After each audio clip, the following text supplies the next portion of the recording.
요즘 날씨 정말 덥죠. 장마랑 함께 7월도 다 지나가고 이제 본격적인 휴가철이 왔어요. 이렇게 분위기도 무르익은 만큼 술자리도 많아지고 할 텐데 이맘때쯤 경찰서에서도 항상 들려오는 연례 행사 같은 소식이 있죠. 네, 바로 음주단속이에요. 날도 덥고 휴가철이니까 부어라 마셔라 하다 보면 멋모르고 음주운전하는 사람도 늘잖아요. 그래서 7월 초부터 8월 말까지 지역별 교통사고 집중 구간에서 매주 금요일 밤 일제 음주단속을 진행하고 있어요. 이렇게 특정한 기간에 맞춰 경찰들이 집중단속을 하는 건 세계 어느 나라나 비슷한 모습인데요. 그런데 옆나라 일본 같은 경우 조금 특이한 이유로 경찰들이 집중 단속하는 게 있다고 해요. 과속?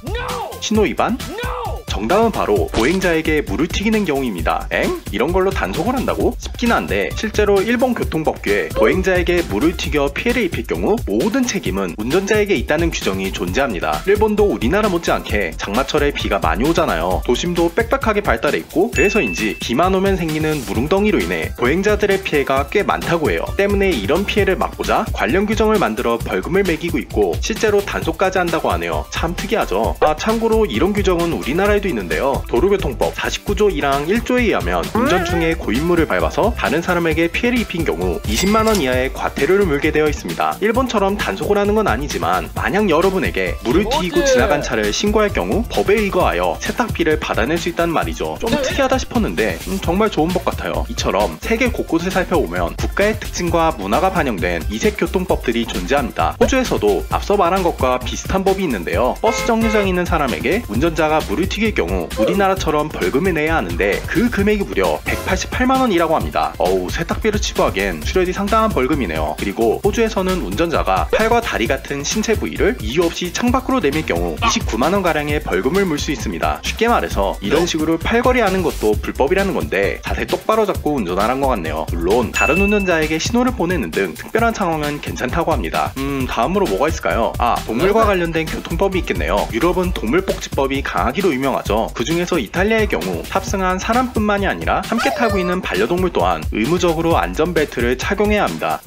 사고 났을 때의 위험성을 생각하면 꼭 필요한 것 같긴 하네요. 사고 시 반려동물의 목숨도 위험하지만 숨겨진 반려동물로 인해 2차 사고도 발생할 수 있으니까요. 동물을 보호하는 교통법은 저 멀리 아프리카에도 있는데요. 남아프리카 공화국에선 도로에 야생동물이 지나갈 때 무조건 차를 정지하고 기다려야 하는데요. 만약 이것을 어길 경우 56만원 상당의 벌금을 물게 됩니다. 동물이 얼마나 많길래 이렇게 법까지 있을까 싶은데 남아공이라는 나라가 국토의 20%가 국립공원 또는 야생동물 보호구역이기 때문에 사자나 코끼리, 기린, 치타 등등 야생동물이 엄청 많아서라고 하네요. 우리나라랑 끽해봐야 고라니 정도 나오는데 저쪽 동네는 스케일이 다르네요. 다음은 세차에 대한 법인데요. 이 동네 러시아에선 차가 더러운 상태로 도로를 달리면 최대 26만원가량의 벌금을 내야 한다고 합니다. 이는 내부가 아닌 외부 기준으로 눈이 자주 오는 날씨 때문에 차의 외관부, 특히 번호판이 안 보일 만큼 지저분해지는 일이 빈번해서라고 하네요. 이건 좀 마음에 드네요. 이게 우리나라에서도 번호판이 너무 더러워서 숫자 식별이 안 되는 차가 많잖아요. 특히 트럭들이 좀 그런 경향이 있는데 공도에서 볼 때마다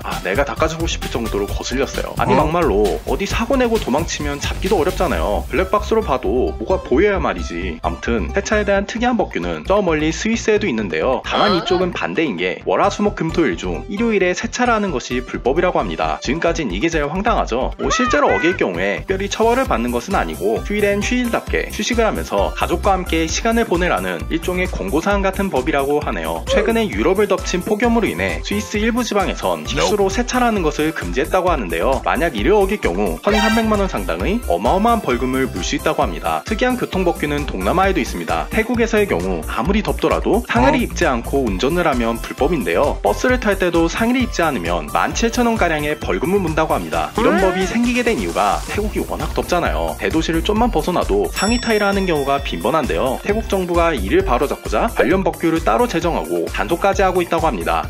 얼마나 많은 사람들이 위통을 까고 다녔으면 저럴까 싶죠. 조금 다르긴 한데 태국과 비슷한 사례가 저기 중국에서도 있었어요. 베이징 비키니라고 들어보셨나? 아니 이거 말고요. 중국도 지역에 따라서 더운 곳은 엄청 덥잖아요. 특히 장마철이 끝나고 나면 동남아 저리 가라 할 정도로 덥다고 하는데 이때 중국 남성들이 상의를 말아 올려서 마치 비키니를 입은 것처럼 것처럼 배를 까고 다니는 것을 말합니다. 중국말로 방해라고 하더라고요. 만약 이를 어기고 걸릴 경우 최대 34,000원가량의 벌금을 물린다고 합니다. 얘기가 잠깐 샜는데 옷을 벗고 운전하는 게 불법인 곳이 있다면 반대로 합법인 곳도 있겠죠. 바로 벤츠의 나라 독일인데요. 여기선 상의 타일은 물론 옷을 다 벗은 상태로 운전하라는 것이 가능하다고 하네요. 하지만 전부 벗고 운전하더라도 꼭 하나만큼은 착용해야 하는 게 있는데요. 그것은 바로 신발입니다. 맨발로 운전하다가 발이 미끄러지면 자칫 사고로 이어질 수 있어서라고 하는데요. 때문에 같은 이유로 슬리퍼도 안 된다고 하네요. 좀 웃기지만 일리가 있죠. 만약 이를 안 지키고 운전을 하다 사고가 나게 될 경우 보험 적용에 문제가 생긴다고 합니다. 아우, 자유로운 만큼 책임도 철저한 나라네요. 이렇듯 운전 중 신발의 중요성을 강조하는 것은 저 멀리 스페인도 마찬가지인데요. 맨발과 슬리퍼는 물론 굽이 높은 신발 역시 운전 중 위험하기 때문에 약 20만원가량의 벌금이 있다고 합니다. 또한 신발과는 별개로 안경 또한 신경 써야 하는데요. 안경을 착용하는 운전자라면 무조건 여분의 안경을 챙겨내야 합니다.